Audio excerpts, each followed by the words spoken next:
Baik, kita mulai. Assalamualaikum warahmatullahi wabarakatuh. Waalaikumsalam warahmatullahi wabarakatuh. Jadi setelah minggu lalu kita mereview sedikit materi tentang data mining, ya, karena kita tahu data mining pada prinsipnya adalah kita melakukan eksplorasi, mencari pengetahuan dari data, di mana pola pencarian pengetahuan itu diperoleh lewat 5 peran utama data mining.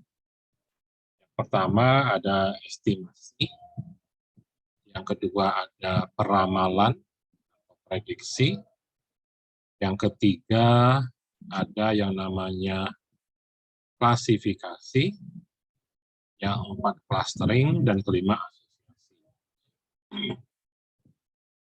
Jadi mau metode apapun yang kita gunakan dalam data mining, pada prinsipnya kesemuanya itu adalah mencoba untuk mencari pengetahuan yang kita dapat di dalam data.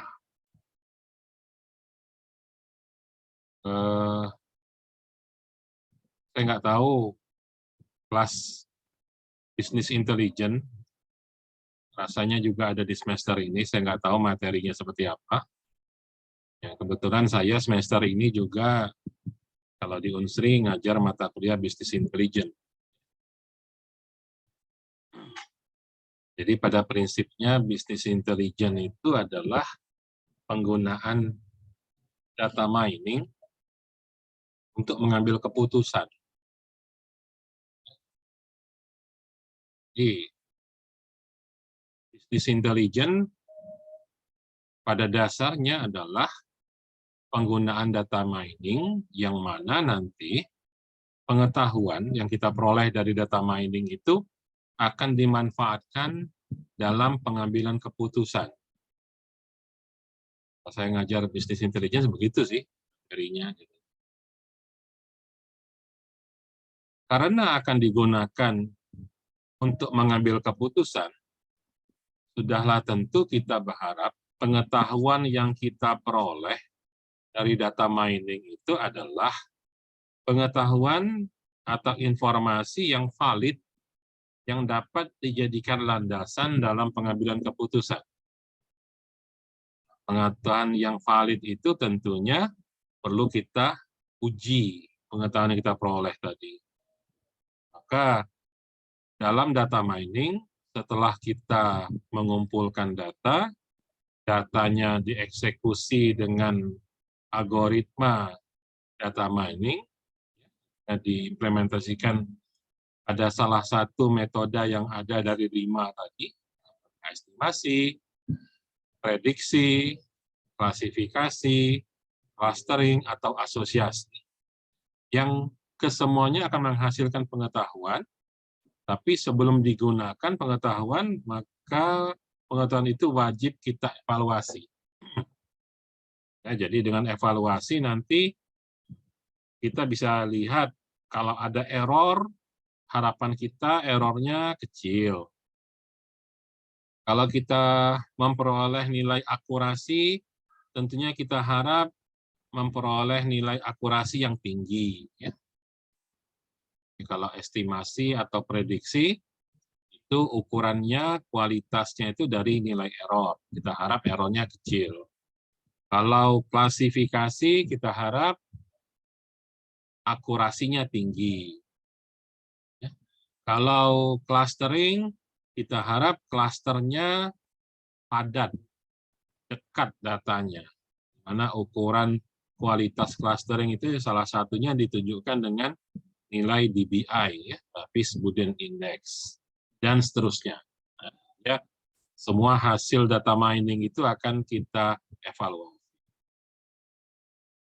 Oke, sampai di situ materi yang kita review di minggu lalu tentang apa itu data mining. Nah, kalau kita perhatikan, ya, semua yang diolah dalam data mining pada prinsipnya adalah semua yang bisa dihitung. Karena algoritma itu menghitung pada prinsip. Ya. Sehingga pada umumnya semua data yang kita gunakan dalam data mining biasanya adalah data yang sudah berwujud angka atau merupakan data numerical, data numerik, angka. Kalaupun dia ada data yang sifatnya adalah alfabet, ya biasanya tetap kita hitung frekuensinya atau probabilitasnya, sehingga ujung-ujungnya masih dihitung juga, angka juga yang dihitung. Karena memang data mining itu adalah proses penghitungan matematik sebetulnya. Ya. Jadi prinsipnya algoritma itu adalah perhitungan matematik yang kompleks sebetulnya, algoritma. Jadi dengan kata lain, kalau saya biasanya mengajarkan bahwa apa yang bisa diproses dengan data mining, jawabannya apa saja. Sepanjang data itu bisa diubah menjadi angka. Maka ketika data yang kita punya asal muasalnya bukan angka, tapi adalah kalimat atau teks, maka teks atau kalimat itu pun bisa diolah dengan data mining sepanjang teks itu dapat kita konversi, kita ubah menjadi angka. Nah, prinsipnya itu dulu. Sehingga kita masuk materi tentang text mining, ya. Saya akan masuk materi pertama, text mining, tentang konsep text mining. Tentang konsep text mining. Konsep text mining itu ya seperti yang tadi, yang seperti saya katakan, bahwa prinsipnya adalah kita punya data, tapi datanya adalah data teks. Bisa nggak diolah dengan data mining? Jawabannya bisa. Syaratnya apa? Syaratnya bagaimana caranya? Teks itu bisa kita ubah dulu menjadi angka. Mengapa demikian? Karena kita akan mengolahnya dengan algoritma. Sehingga text mining adalah menggali pengetahuan yang berasal dari teks. Ya, saya lompat dulu. Oke, nah ini ya. Ini yang materi tentang review data mining ya. Jadi data mining itu pada prinsipnya adalah kita punya data, ini nomor 1, kita punya data, gimana caranya kita bisa mengumpulkan data, kemudian kalau sudah punya data itu kita persiapkan ya untuk dapat dieksekusi oleh metode data mining. Masuk proses nomor 2. Tapi sebelum masuk proses nomor 2, akan ada proses persiapannya, mulai dari cleaning, ya, integration, reduction, ya. Jadi kalau data cleaning itu data dibersihkan, artinya ada yang kotor, maksudnya kotor itu ada data yang nggak sesuai, mana yang perlu di-delete misalnya. Ya. Integration biasanya formatnya nggak sama, nah, makanya struktur datanya disamain dulu formatnya, ya.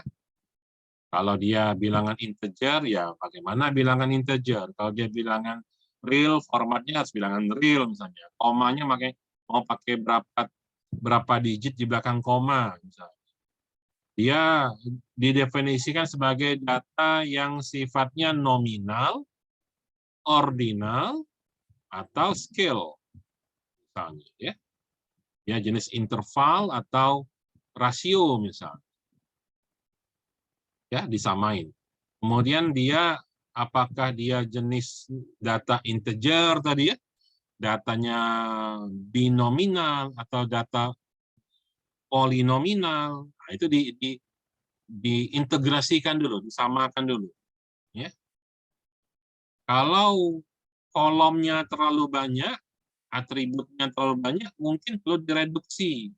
Maka akan ada namanya proses data reduction, ya. Proses reduksi data, pengurangan atribut data misalnya.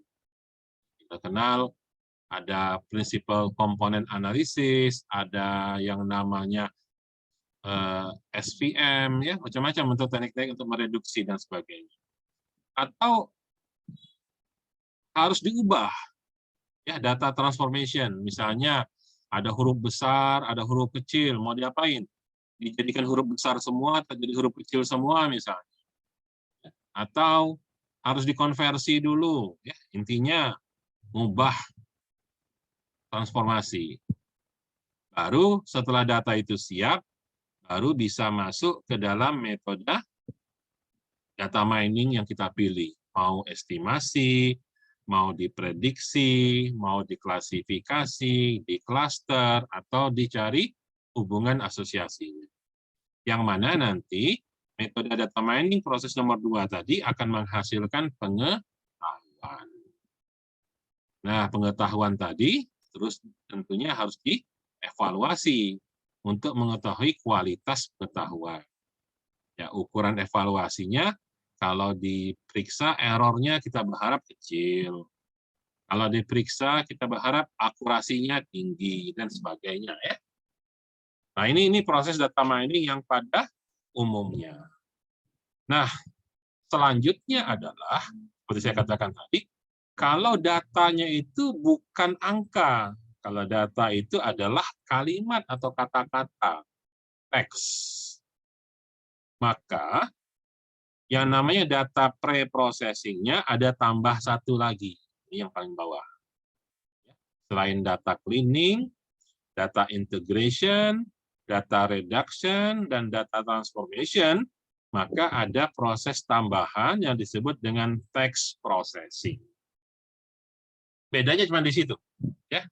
Jadi text mining itu adalah kita mencari pengetahuan dari data yang wujudnya teks.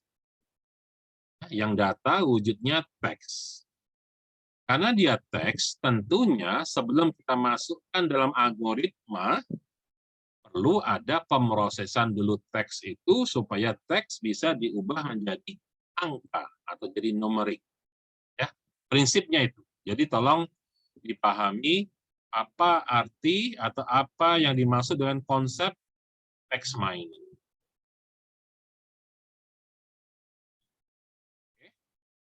Jadi sebenarnya prinsipnya sama saja, ya. Ya, sebelum kita masuk ke proses analisa data, didahului ada proses yang namanya text process. Apa itu text processing? Yaitu proses untuk mengubah teks menjadi angka. Ya. Oke, ya. Itu prinsip umumnya, ya, untuk prinsip umumnya. Namun untuk penjelasan lengkapnya di sini saya jelaskan bahwa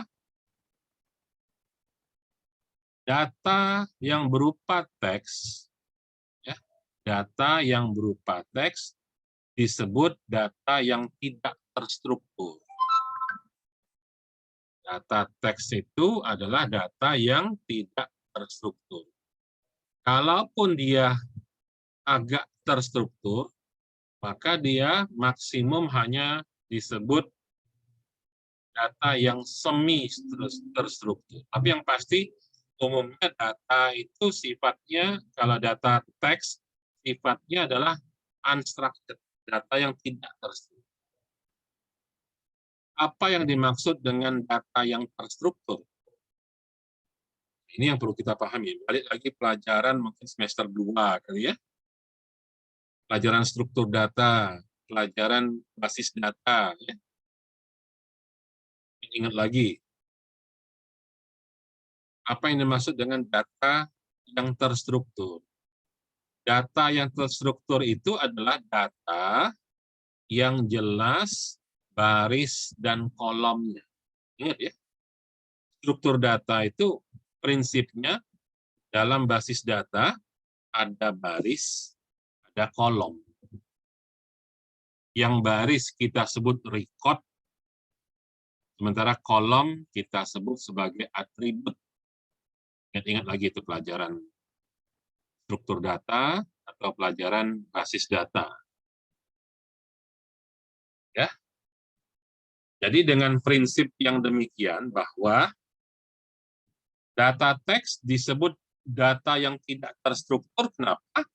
Karena data yang berupa kalimat atau teks atau dokumen, dia nggak jelas mana barisnya, mana kolomnya. Ya, kalau data yang bentuknya tabel kan jelas tuh. Ada kolom, atribut, ada baris, record atau row. Jadi kita bisa ngomong data itu baris keberapa, kolom keberapa, kan jelas itu. Karena dia punya strukturnya.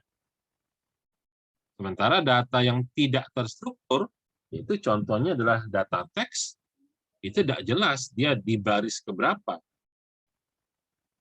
Apalagi kalau kalimatnya panjang. Jadi sebenarnya dia itu satu kalimat, tapi mungkin ada berapa baris. Jadi kita juga bisa mengatakan kata di baris kesekian, kolom kesekian. Misalnya susah penyarinya, ya, nggak terstruktur. Ya.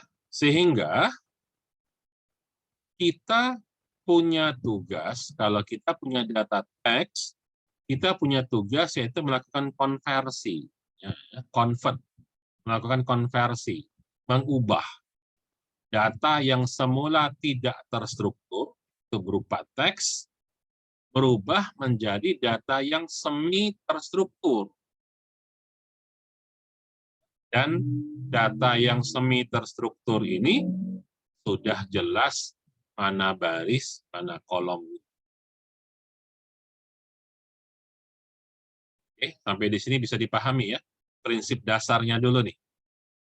Jadi text mining itu ya sebetulnya data mining biasa, tapi karena data asalnya itu berupa kalimat, berupa dokumen, maka kita punya tugas tambahan yang kita sebut sebagai text processing. Apa itu text processing? Text processing adalah sebuah proses mengubah data yang tidak terstruktur menjadi data yang terstruktur atau semi terstruktur juga boleh. Sampai di sini bisa dipahami ya definisi dari text mining. Ya. Kita lihat contoh. Kita lihat contoh ya. Contoh misalnya di sini saya punya dua dokumen. Saya punya dua dokumen. Terus panjang-panjang isinya. Dokumen satu isinya hanya satu kalimat saja. Isinya, this is a book on data mining. Ini adalah buku tentang data mining. Bahasa Indonesianya. Ini karena contoh Inggris ya. This is a book on data mining. Itu dokumen pertama. Data pertama. Nah, data kedua, saya punya teks juga. Isi kalimatnya adalah this book describe data mining and text mining using RapidMiner. Kamu perhatikan ya, dokumen satu ada 7 kata. This is a book on data mining. Ada 7 kata. Dokumen kedua ada 10 kata. This book describe data mining and text mining using RapidMiner. Ada 10 kata. Ya. Dari mana saya bisa tahu ada 7 kata pada dokumen 1 dan 10 kata pada dokumen 2?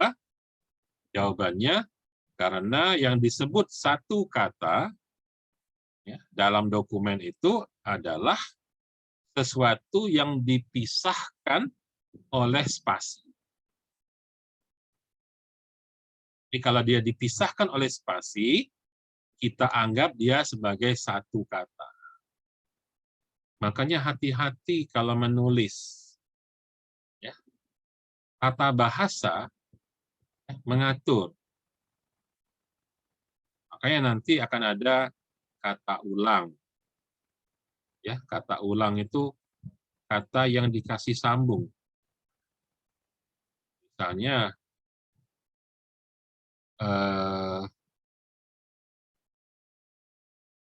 bermain-main. Kita tidak boleh menulis bermain terus spasi main. Karena itu dianggap dua kata. Kalau ingin dijadikan satu kata, maka dia dikasih bukan kasih spasi, tapi dikasih strip, kata sambung. Sambung. Namun sebaliknya, ya, ketika kita menulis database, ya, menulis basis data, yang benar tuh gimana sih cara nulis basis data? Basis spasi data atau disambung, basis data disambung. Kalau bahasa Inggris, database. Data spasi base atau disambung, database. Karena nanti dalam tata bahasa ada istilah kata majemuk. Kata majemuk itu adalah satu kata sebetulnya. Dia menjadi satu kesatuan.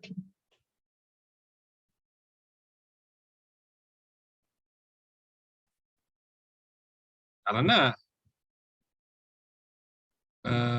penggunaan misalnya bermain-main yang disambung dengan strip, ya, dengan penggunaan kata bermain, main yang dipisah pakai spasi, itu bisa merubah makna. Ya, jadi sekali lagi kata kuncinya dalam tata bahasa, ya, disebut satu kata kalau dia dipisah oleh spasi. Ya. Tuh, kata kuncinya adalah karena ada spasi, maka setiap yang dipisahkan oleh spasi disebut satu kata. Oke. Selanjutnya aturan tentang satu kata, yaitu semua yang dipisahkan oleh spasi kosong.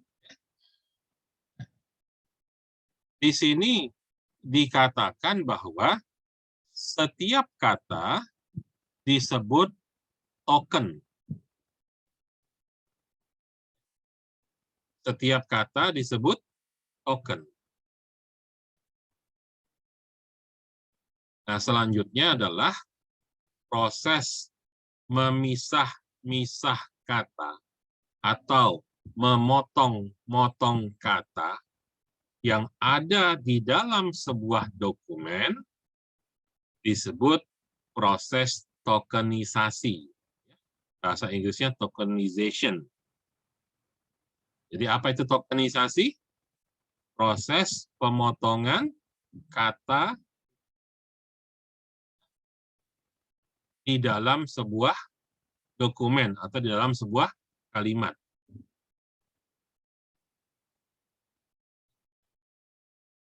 Jadi kalau salah kita meletakkan spasi, maka nanti proses tokenisasinya jadi salah juga. Maka tolong diperhatikan ketika kita menulis. Oke, jadi saya ulangi, disebut satu kata, apa saja yang dipisahkan oleh spasi kosong itu disebut satu kata. Setiap kata disebut token. Proses memisah kata dalam dokumen disebut tokenisasi.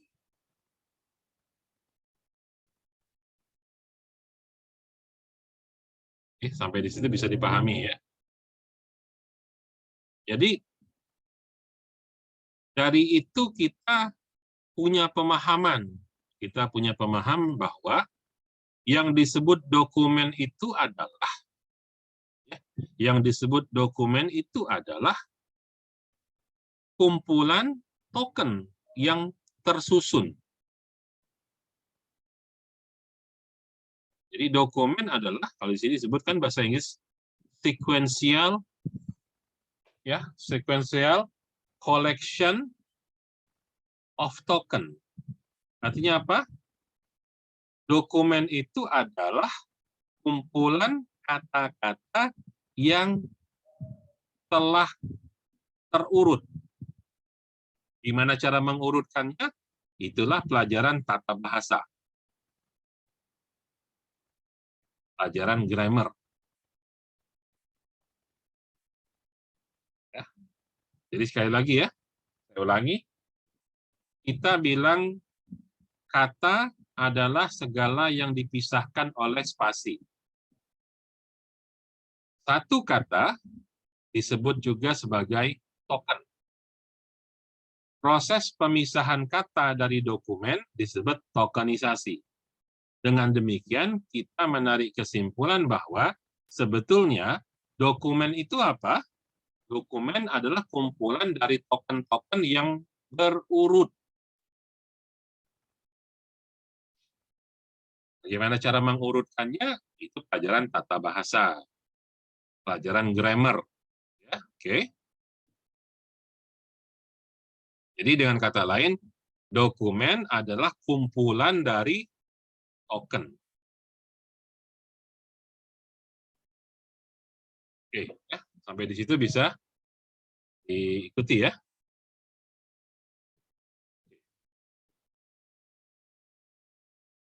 Tadi saya jelaskan bahwa kita tidak bisa langsung memproses data yang masih berupa teks. Kenapa? Karena data teks itu tidak terstruktur. Prinsipnya itu. Jadi kita ingin membuat data kita menjadi terstruktur. Oke, ya. Apa ciri data yang terstruktur?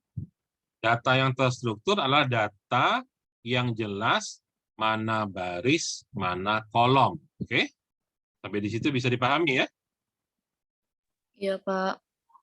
Nah, maka yang punya baris sama kolom itu apa?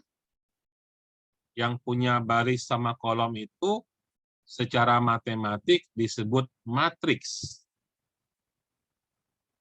Ingat lagi pelajaran matematikanya. Pernah belajar matriks kan? Matriks itu pasti ada baris, ada kolom.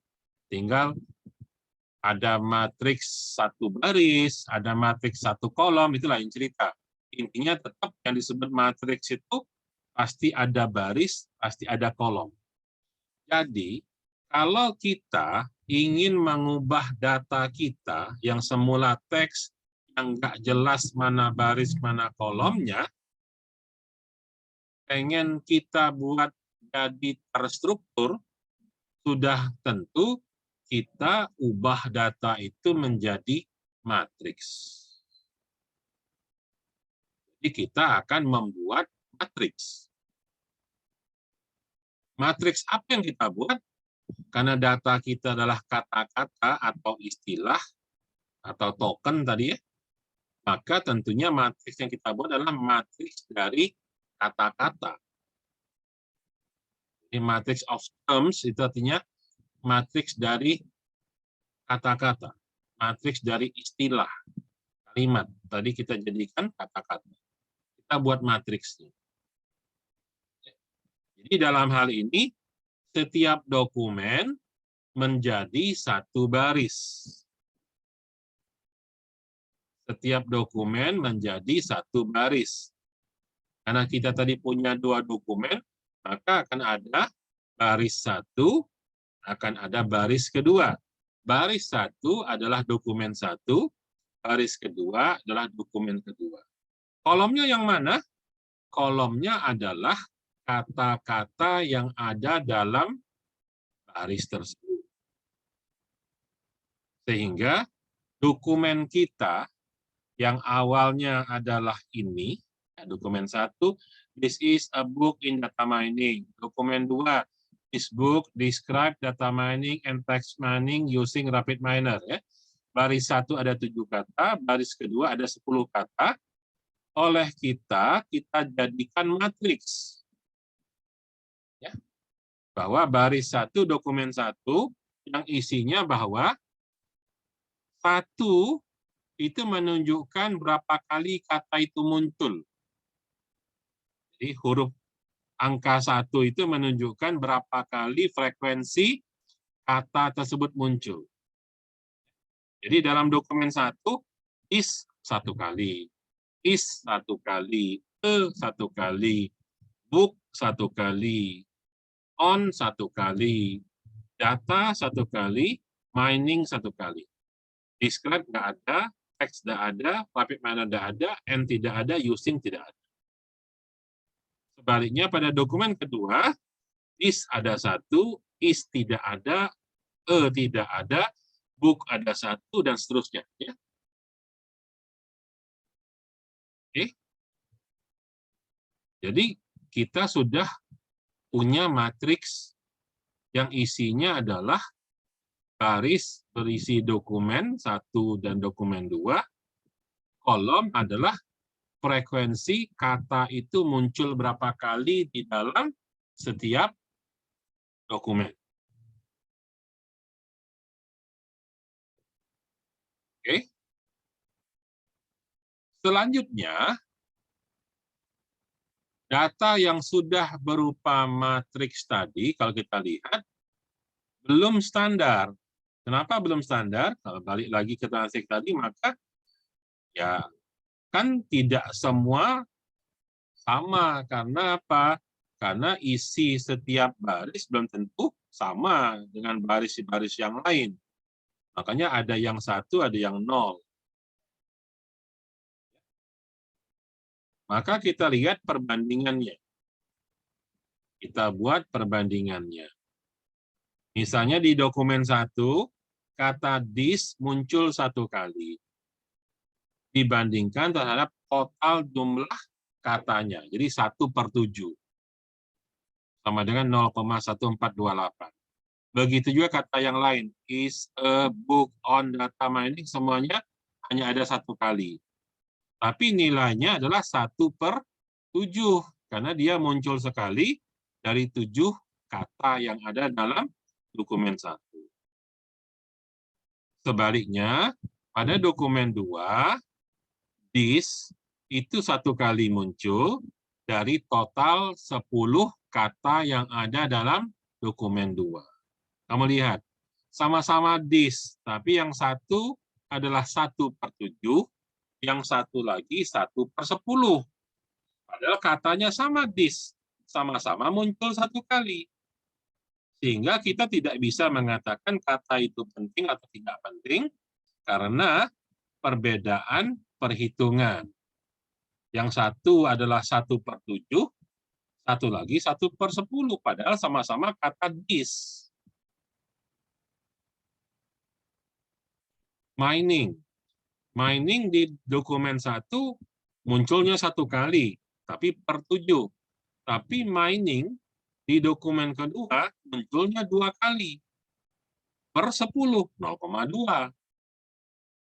Kata yang sama, tapi perhitungannya tidak standar.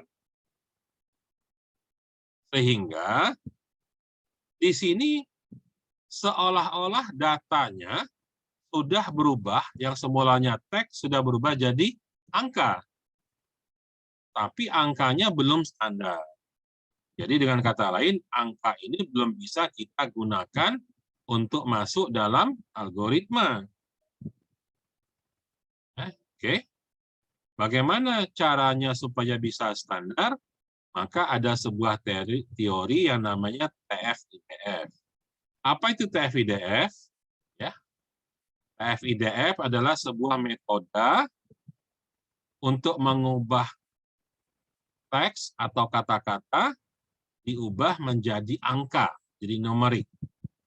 Yaitu dengan cara menghitung TF itu adalah term frekuensi. Apa itu term frekuensi? Yaitu berapa kali dia muncul dibagi total katanya. Itu namanya term frekuensi. Jadi kalau ada kata yang sering muncul, maka kata itu adalah kata yang penting. Tapi kalau ada kata yang penting, muncul terus-terusan. Jadi ada kata yang penting, contoh kata algoritma. Algoritma itu istilah yang khusus yang hanya dikenal oleh orang komputer. Jadi harusnya kata algoritma itu adalah kata yang hanya populer di bidang ilmu komputer saja. Jadi kita bisa mengenali, kalau ada dokumen yang menulis algoritma, kita bisa menduga itu adalah dokumen ilmu komputer.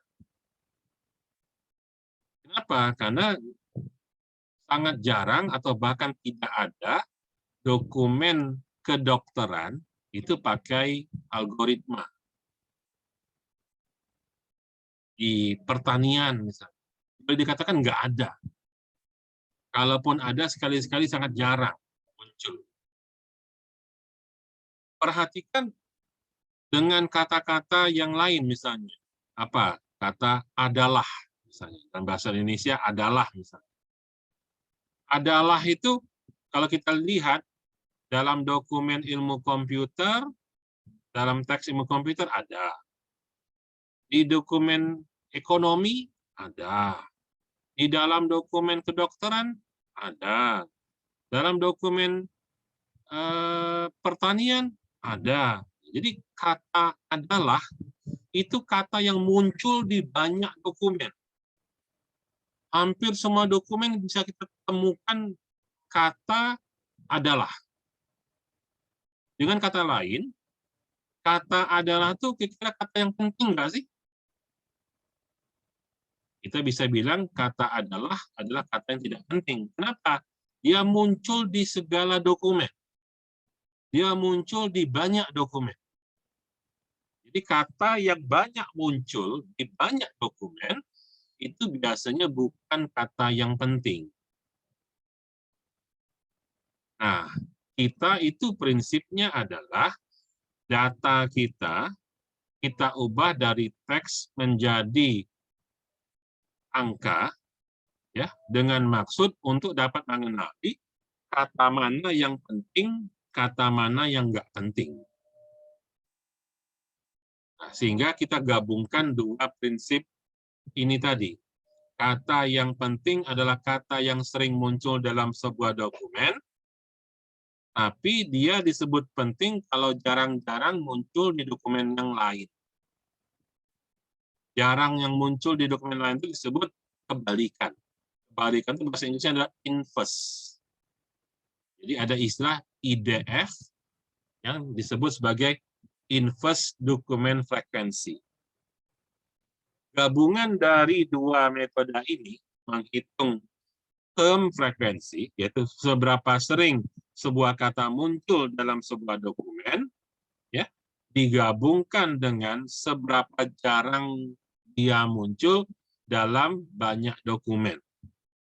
Itulah disebut dengan prinsip TF-IDF. Oke ya. Kalau masih bingung, ya syukur. Ya. Karena memang tidak mudah memahami itu. TF-IDF ini. Maka ini saya jadikan tugas. Saya jadikan tugas untuk dicari teori apa yang disebut dengan metode TF-IDF. Oke.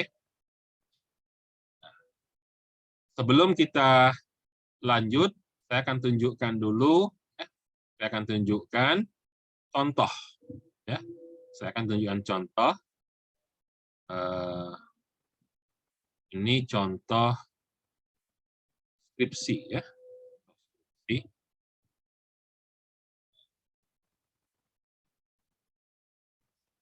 Contoh skripsi mahasiswa bimbingan saya di Unsri yang ngerjakan tentang text mining. Ya.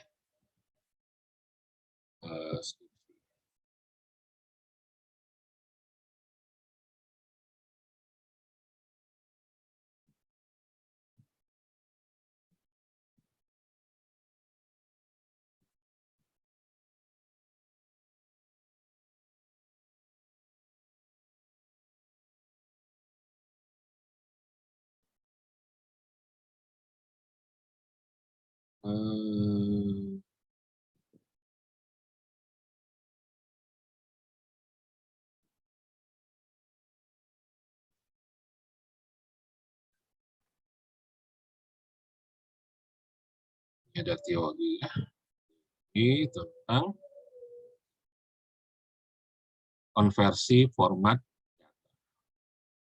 Jadi skripsi ini dia sebenarnya melakukan clustering dari data dokumen teks. Ya. Jadi clustering ya seperti prinsip clustering data mining biasa, tapi datanya ini adalah data teks. Jadi mahasiswa bimbingan saya ini dia ngambil ini ya, hanya tuh ini. Dia ngambil dokumen dari jurnal yang ada di website punya Kemendikbudristek-Dikti ya. Nah, dia ambil 100 dokumen, 100 jurnal. Dia ingin mengelompokkan paper-paper itu berdasarkan topiknya. Berdasarkan topik. Jadi sebenarnya dia ngambil dokumen ini acak, sembarangan ya, acak, pengen dia cluster. Ya, yang mana nanti pada akhirnya akan terbentuk, oh ini dokumen ilmu komputer, ini dokumen kedokteran, ini dokumen pertanian, ini dokumen punya pendidikan misalnya. Nah, intinya gitu. Dia akan mengklaster dokumen ya, berdasarkan kemiripannya. Ya, itu clustering namanya. Oke, saya tidak akan bahas tentang clusteringnya dulu sekarang ya. Jadi intinya ambil dokumen dari web, ya, sehingga di-download datanya itu adalah data teks. Sehingga datanya data teks. Oke. Nah, jadi prosesnya adalah dimulai dari konversi. Karena dia bentuknya data teks, jadi data masukan, ya, itu perlu ada proses untuk mengubah. Ya, perlu ada tindakan untuk mengubah data input yang semula teks menjadi angka atau numerik. Jadi angka atau numerik. Di sini ya. Jadi prinsipnya itu, text mining itu gitu. Kalau dia sudah angka, sudah numerik, maka bisa dilakukan proses data mining. Kalau belum jadi angka, masih berupa tulisan, nggak bisa kita lakukan data mining. Oke, apa saja tahapannya? Tahap pertama adalah case folding. Apa itu case folding? Ini transformasi huruf besar menjadi huruf kecil. Ya, oke. Perhatikan, ini yang pertama. Case folding. Saya kasih warna hijau. Tahap. Ini sudah text mining, ya. Mengubah teks menjadi angka. Nah, dimulai dari yang ada huruf besar diseragamkan dulu menjadi huruf kecil semua. Kenapa? Nah, kita tahu bahwa ya, huruf besar dan huruf kecil itu kode ASCII-nya beda. Jadi secara digital sama-sama huruf I, sama-sama huruf C misalnya. Tapi yang satu C-nya C besar, huruf besar, yang satu lagi C-nya huruf kecil. Itu kode ASCII-nya berbeda, kode digitalnya. Ya. Nah, supaya nanti ketika kita melakukan perubahan teks menjadi angka itu standar, maka kita samakan dulu. Nggak ada huruf besar, nggak ada huruf kecil, nggak ada beda-beda ya. Kita jadikan satu. Yang paling gampang jadikan huruf kecil semua. Nah, itu namanya proses case folding. Sudah tahap pertama, ya, ada lagi huruf besar, semuanya sudah jadi huruf kecil semua, maka masuk proses yang kedua. Apa tadi? Yaitu kalimat dipecah jadi potongan kata. Namanya tokenizing. Ya, tadi yang proses memotong-motong tadi. Karena potongan itu ditentukan dari ada nggak spasi. Kalau ada spasi, maka dia dianggap sebagai satu kata. Satu token. Maka disebut tokenizing atau tokenisasi. Memecah menjadi potongan kata. Oke, sampai di sini bisa diikuti ya. Itu namanya tokenizing. Nah, selanjutnya kita tahu ada kata-kata baik bahasa Indonesia maupun bahasa Inggris yang nggak punya makna. Artinya nggak mempengaruhi makna kata. Tadi contohnya dalam bahasa Inggris tadi misalnya kita tahu ada apa tadi? Ada kata misalnya ini ya. Ya, kata is. Itu kalau bahasa Inggris kan nggak ada arti, itu cuma karena grammar-nya aja. Yang ini. This is a book. Ini adalah buku. Sebenarnya kan ini adalah itu hanya untuk menunjukkan bendanya gitu. Maksud dari this is a book adalah buku. Jadi sebenarnya dalam kalimat this is a book yang penting itu adalah buku.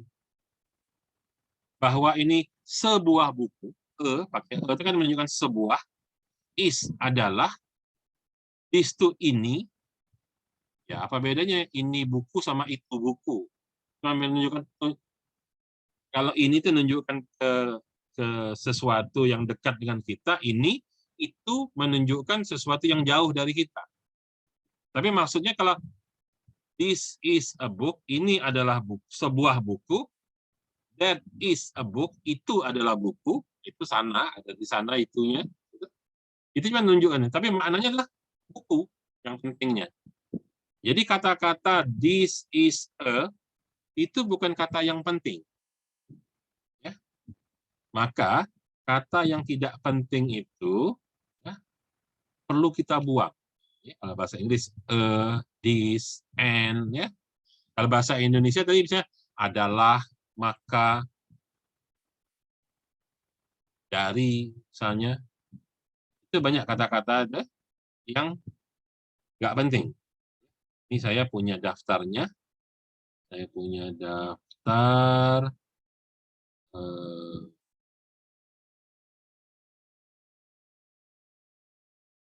Ini daftar bahasa Indonesia ya. Daftar bahasa Indonesia yang masuk kategori kata-kata yang tidak penting.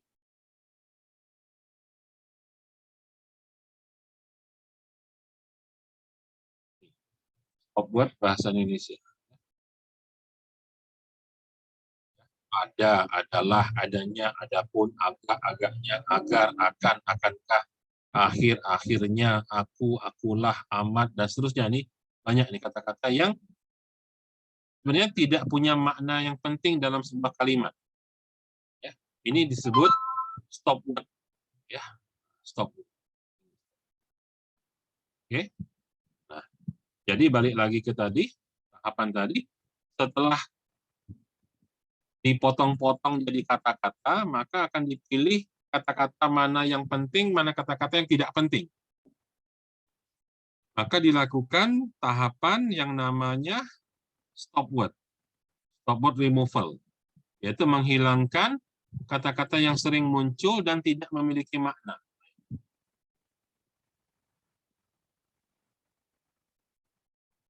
Tahap ketiga. Oke.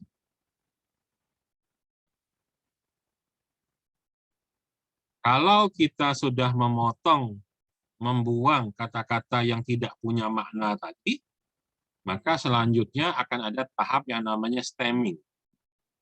Tahap yang namanya stemming. Kalau bahasa Indonesia, stemmingnya disebut stemming Nazif Adriani. Bentar ya.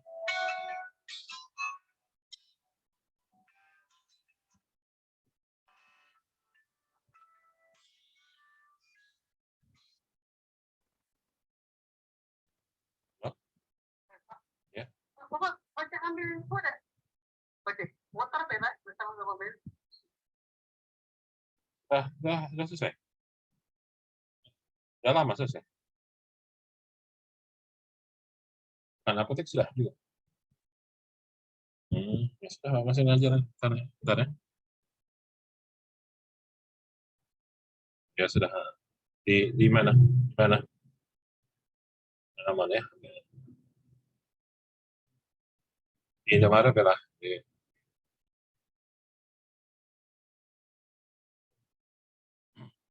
Bentar ya, saya ada perlu nelpon dulu. Iya, Pak.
Ya, kita lanjutkan ya. Jadi dalam tahapan mengkonversi data teks ya, itu dimulai dari penyamaan huruf dulu, font ya, dari huruf besar menjadi huruf kecil semua.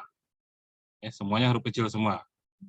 Setelah sama semuanya huruf kecil, maka dilakukan tokenisasi atau memotong-motong kalimat menjadi kata. Itu tokenisasi. Kemudian kata-kata yang sudah terpotong-potong itu difilter, yaitu membuang kata-kata yang sering muncul tapi tidak memiliki makna. Itu dibuang. Sehingga yang tersisa hanya kata-kata yang penting saja. Nah, berikutnya yang terakhir, tahap keempat adalah stemming. Apa itu stemming? Ya. Nah, dalam hal ini kalau bahasa Indonesia, stemmingnya stemming Nazif Adriani. Nah, ini stemming Nazif Adriani ini belum ada di dalam RapidMiner. Jadi hati-hati ya. Kalau nanti kita praktek pakai RapidMiner, belum ada menu stemming yang bahasa Indonesia. Metode Nazif Adriani belum ada. Ya. Apa itu stemming? Stemming itu adalah mengubah, ya. Stemming itu adalah mengubah kata yang punya imbuhan menjadi kata dasar. Ya. Mengubah kata yang ada imbuhan menjadi kata dasar. Contoh misalnya, pengeluaran. Itu ada imbuhan peng, ada an. Pengeluaran. Kata dasarnya adalah keluar. Ya. Kata dasarnya misalnya. Ya. Atau ada imbuhan. Nah, mengembalikan kata dari kata itu menjadi kata dasar disebut proses stemming. Ini kalau bahasa Indonesia, ya. Bahasa Indonesia tadi misalnya menghilangkan, ini contoh, menghilangkan. Kan asal katanya adalah hilang. Meng sama kan, awalan sama akhiran, itu adalah imbuhan. Kita nggak butuh imbuhan, kita butuh kata dasarnya. Nah, proses mengembalikan kata dasar disebut stemming. Nah, untuk bahasa Indonesia, stemming-nya adalah stemming Nazif dan Adriani kalau bahasa Indonesia. Oke. Kalau bahasa Inggris ya, setelah stop word tadi, misalnya contoh gini, ya, kata recognize. Nah, ini kata recognize ini bahasa Inggris ini. Contoh ini kata ini. Recognize. Recognized tulisannya. Itu adalah kata bentuk past tense. Ya. Artinya apa? Dikenali. Recognizable dapat dikenali. Recognition pengenalan. Nah, itu asal katanya recognize. Nah, kita nggak butuh ini ya. Kata-kata yang begini ini, yang kita butuh adalah kata dasarnya. Kita butuh kata dasarnya. Nah, proses mengubah kata tadi menjadi kata dasar disebut stemming. Ya, disebut stemming. Nih, stemming. Disebut stemming. Nah, kalau bahasa Inggris, ya, kalau bahasa Inggris nih, teknik atau metode stemming untuk bahasa Inggris sudah ada yang baku disebut metode Porter. Ini metode Porter. Metode Porter. Nah, metode Porter ini sudah ada dalam RapidMiner. Jadi kalau Anda punya dokumen teks bahasa Inggris, dengan mudah bisa kita olah pakai RapidMiner. Kenapa? Karena bahasa Inggris tuh ya sudah ada di RapidMiner gitu gampang. Bahasa Jerman ada, bahasa Perancis ada, itu ya bahasa-bahasa dunia gitu. Tapi bahasa Indonesia belum. Ya, termasuk juga tadi kalau mau stop word ya. Ini stop word. Stop word bahasa Inggris ada ya. Bahasa Inggris ada sudah ada filter stop word bahasa Inggris. Nih standar bahasa Inggris standar. Jadi kalau kita buka pakai RapidMiner, kita punya dokumen bahasa Inggris gampang gitu, enak. Karena RapidMiner sudah menyediakan filter bahasa Inggris. Nah, bahasa Indonesia belum ada. Ya, bahasa Indonesia belum ada, ya. Tadi yang saya tunjukkan, yang ini, ya. Ini adalah stop word bahasa Indonesia yang pernah dibuat orang, tapi saya sudah lama punya. Saya punya ini tahun 2016, ya. Waktu saya pertama kali belajar data mining. Udah lama jadi. Jadi logikanya ini sudah berkembang. Sudah nambah lagi. Jadi kalau mau silahkan cari di Google, masukkan ini stop word bahasa Indonesia. Nanti kalau dapat kamu download. Kenapa di-download? Nah, di-download dulu, nanti kita bisa masukkan ke RapidMiner. Jadi kita buat menu dalam RapidMiner, yaitu stop word bahasa Indonesia. Karena RapidMiner sendiri belum menyediakan yang bahasa Indonesianya. Oke? Ya. Jadi balik lagi tadi, di sini, pertama, case folding. Apa itu case folding? Yaitu kita mengubah huruf besar menjadi huruf kecil semua. Kalau ada huruf besar diubah jadi huruf kecil semua. Kalau sudah huruf kecil semua, kita melakukan tokenisasi. Apa itu tokenisasi? Memotong-motong kalimat menjadi kata. Caranya adalah setiap ada spasi dianggap satu kata. Gitu.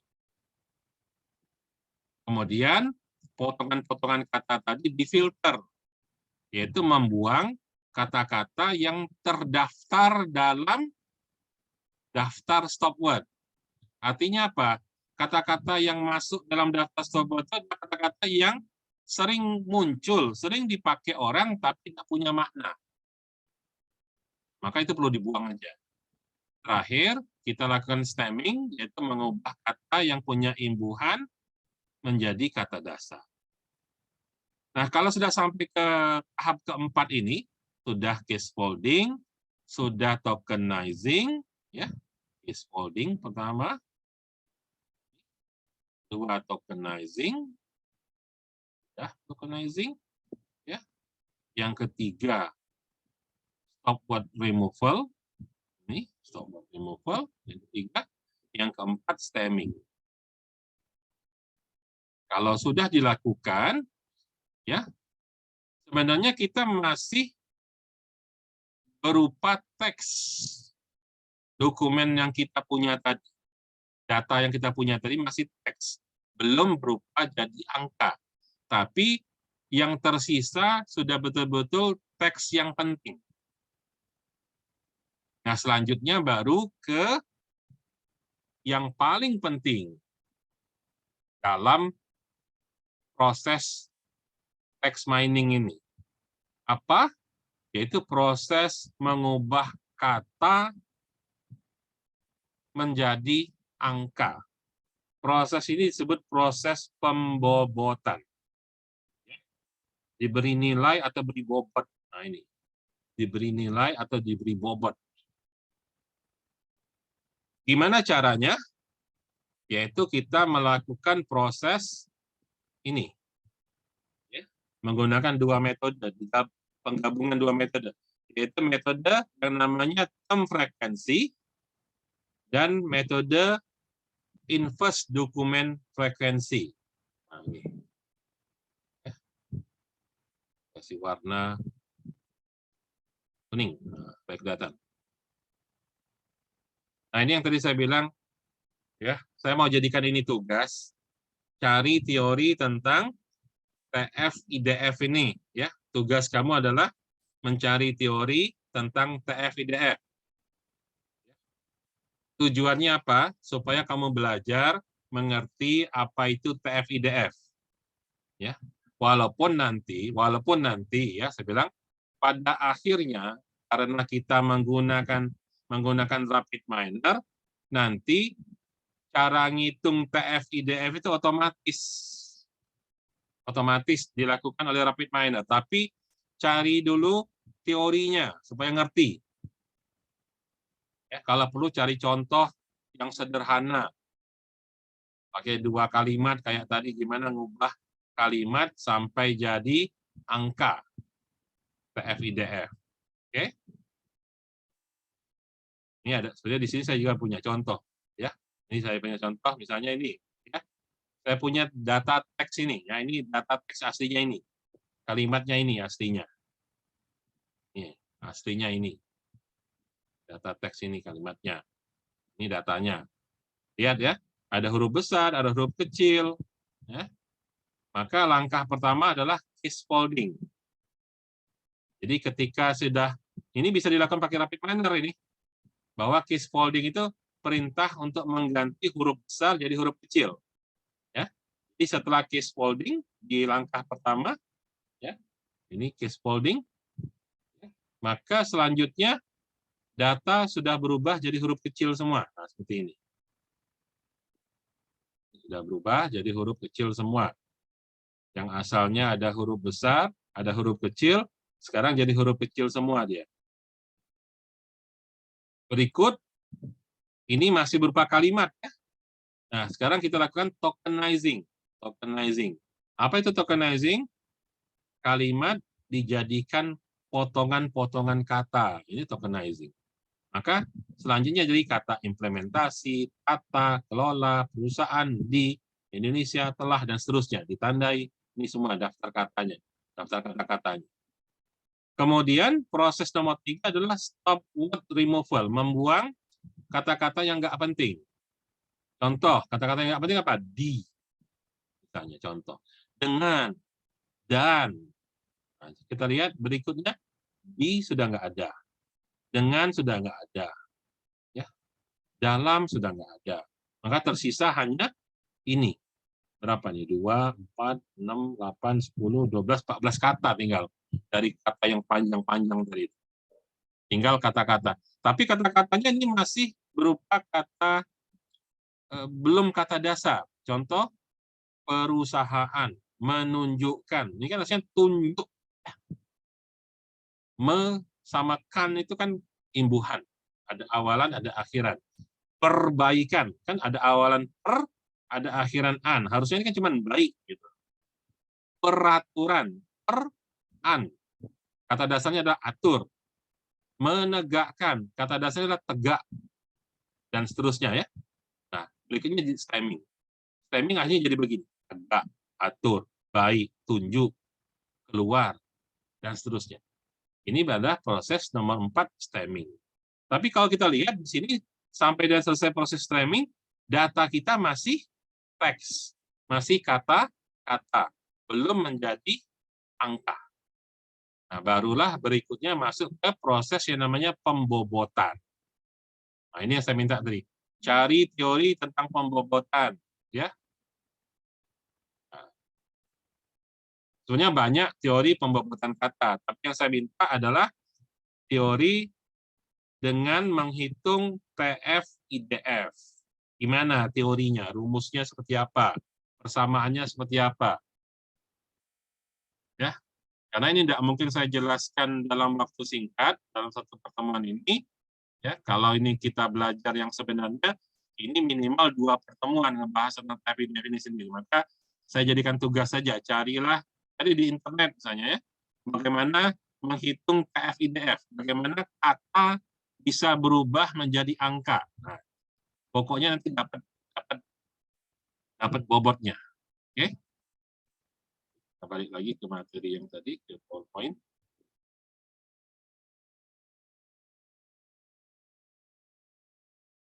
Jadi intinya saya minta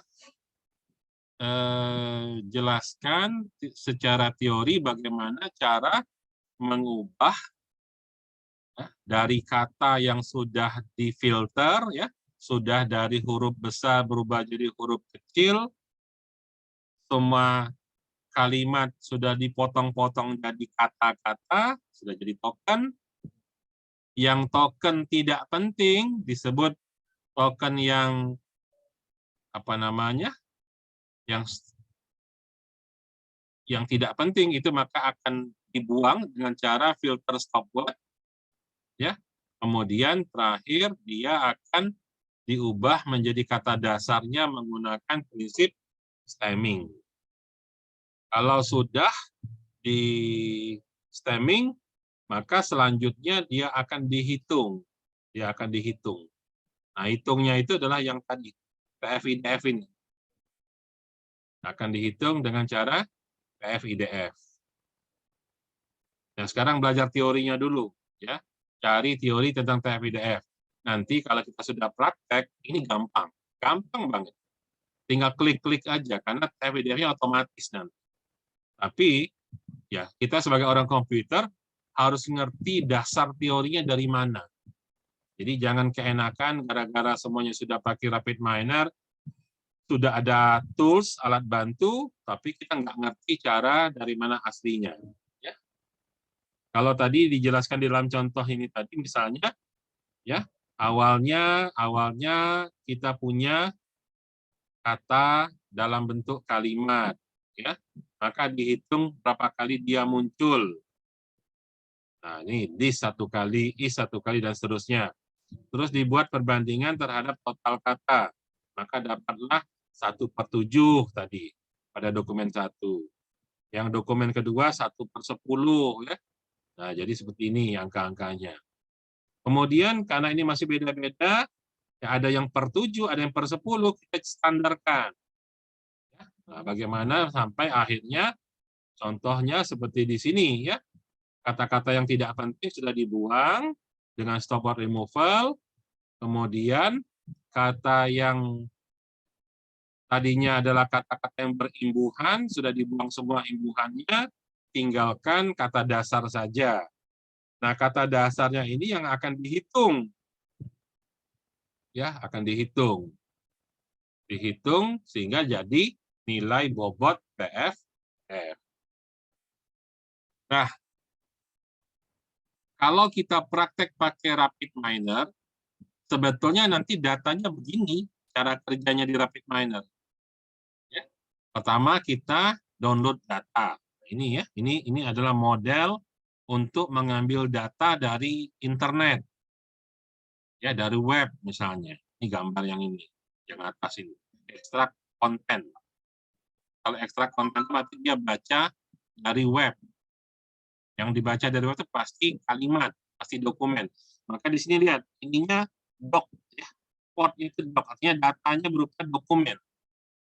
Maka data dokumen di sini masuk ke dalam tokenizing, berarti dokumen dipecah-pecah menjadi kata-kata nanti, tapi masih dalam bentuk dokumen juga.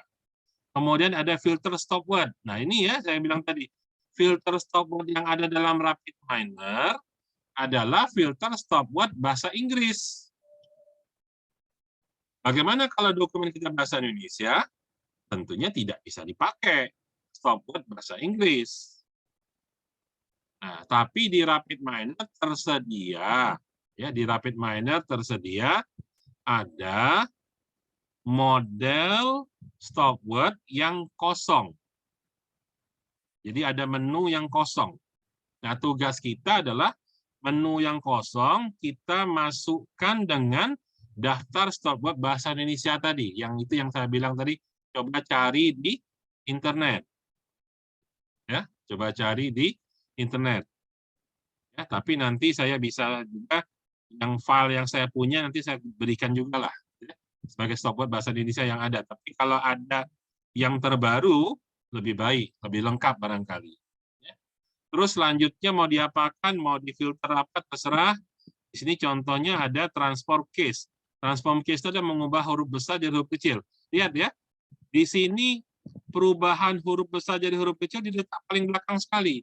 Boleh nggak? Tadi kok yang contoh yang saya berikan, merubah huruf besar jadi huruf kecil dilakukan pertama kali. Setelah perubahan, baru tokenizing. Boleh saja. Jadi tidak masalah urutannya bolak-balik.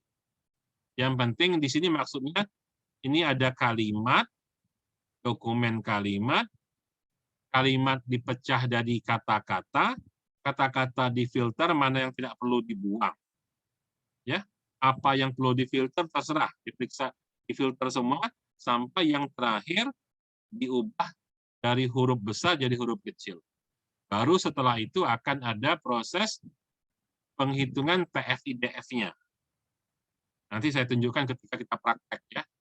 Bahwa TF-IDF itu sebenarnya kalau sudah di rapid panel gampang sekali. Yang penting proses ini benar semua. Nah, mau ditaruh di depan, mengubah huruf besar jadi huruf kecil, boleh.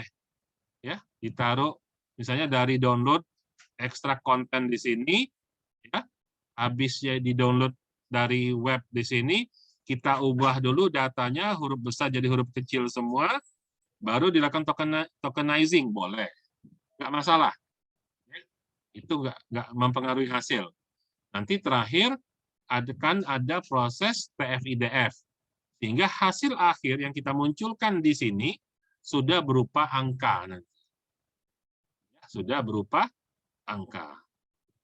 Nah, nanti akan kita coba pakai praktek tentunya, baru bisa kelihatan langsung. Sekarang hari ini belajar dulu teori. Jadi artinya kita hari ini belajar teori yang namanya text processing. Apa itu text processing? Yaitu mengubah tulisan atau teks sampai jadi angka. Ya. Tahapannya adalah, nah, tahapan 1, 2, 3, 4 boleh bolak-balik. 1, case folding, mengubah huruf besar jadi huruf kecil. Kedua, tokenizing, yaitu memecah kalimat menjadi kata-kata. Ketiga, tahapannya ada membuang kata-kata yang tidak penting, kata-kata yang nggak perlu dibuang. Stop word removal. Keempat, stemming. Apa itu stemming? Mengubah kata menjadi kata dasar. Dan yang terakhir, yang kelima adalah menghitung TF-IDF. Itulah tahapan yang ada di dalam yang namanya text processing. Menyiapkan data yang semula teks sampai dia berubah jadi angka. Ya, proses nomor 1 sampai 4 boleh bolak-balik. Tapi yang pasti yang terakhir, yang kelima adalah pembobotan paling akhir. Karena proses pembobotan itu dapat dilakukan setelah dia datanya menjadi data huruf, jadi apa? Datanya sudah menjadi kata dasar. Jadi kalau dari 4 tadi, yang 4 yang pertama, case folding, tokenizing, sama stop word removal, boleh bolak-balik ya. Nah, yang penting sebelum pembobotan dia harus stemming. Jadi saran yang terbaik adalah 1, ya diubah dulu jadi huruf kecil semua. Habis itu kita pecah menjadi tokenizing, token ya. Jadi kata-kata yang terpisah. Kemudian buang kata-kata yang nggak penting, stop word removal. Baru stemming. Setelah stemming, terakhir baru dilakukan namanya perhitungan bobot, TF-IDF. Nah, sampai di sini, Tris, ada yang mau ditanyakan? Cukup, Pak. Nah, apa namanya? Saya juga punya slide juga, ya, punya slide juga tentang cara menghitung ini, ya, menghitung TF-IDF tadi. Sebenarnya ada juga, saya punya slide-nya. Tapi daripada kamu bingung, mending cari dulu lah. Itu saya jadikan tugas tadi ya. Soal diri itu campur-campur nih. Ada TF-IDF, ada back of word, ya ini sebenarnya banyak teorinya sebenarnya. Tapi sekarang saya minta cuma satu aja, TF-IDF. Ya. TF-IDF. Cari ini. Jadi saya minta ini jadi tugas, dikumpul sebelum kuliah minggu depan, ya, kirim ke WA saya. Ya. Sebab kalau ini kamu nggak ngerti dari mana hitung TF-IDF ini, ya percuma kita belajar ke depannya, nanti tambah bingung, tambah nggak ngerti. Jadi harus ngerti dulu TF-IDF itu apa. Ya. Jadi nanti karena selanjutnya dalam text mining, apa namanya, data yang kita punya itu sudah merupakan TF-IDF nantinya. Sudah merupakan TF-IDF sehingga kita harus ngerti bagaimana mekanisme menghasilkan TF-IDF itu.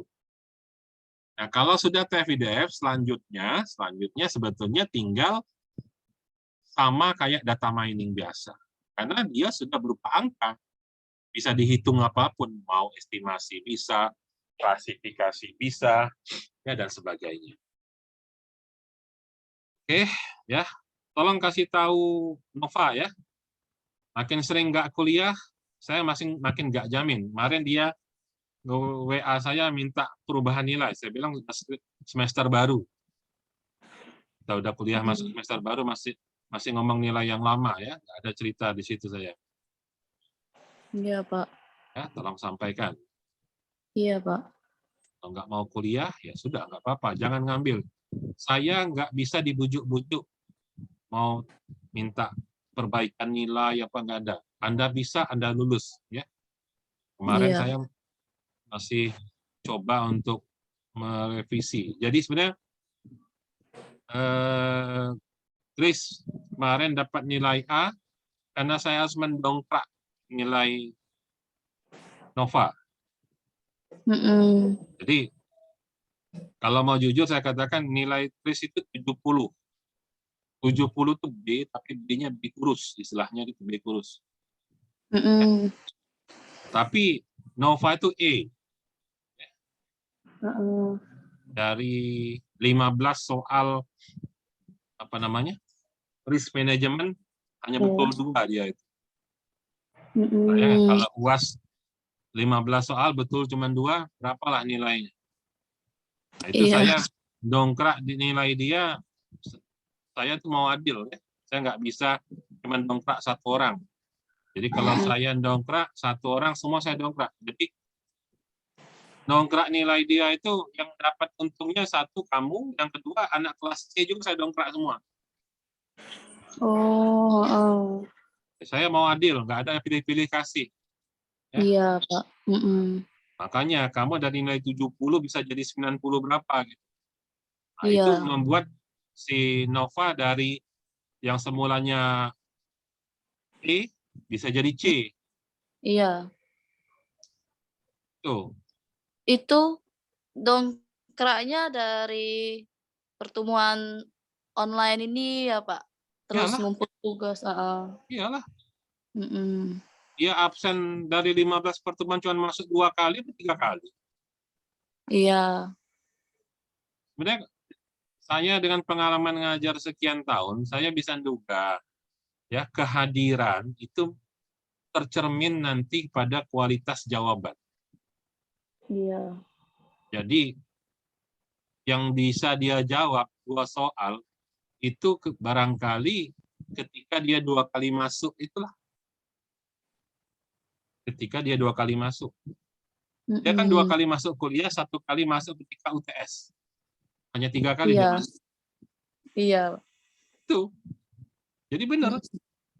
Betul 2 dari 15 soal. Karena saya setiap satu soal itu satu pertemuan. Iya. Makin sering dia tidak masuk, makin dia tidak paham. Makin nggak bisa jawab. Ya. Iya. Dan saya, walaupun saya tidak hadir jadi pengawas ketika UAS itu, saya bisa membayangkan suasana seperti apa. Iya. Nah, tercermin dari jawaban. Iya, benar. Nah, mana yang jawaban ngerti betul, mana jawaban yang mencontoh tapi tidak paham. Karena ada kemarin jawaban-jawaban tuh yang persis jawaban kamu tapi cuma sepotong. Iya, Pak. Artinya, Tris, kamu ngasih kepean ke dia, ngasih tahu dia, tapi dia nggak paham. Makanya dia nulisnya salah. Gitu. Mm-mm. Itu aja. Ya.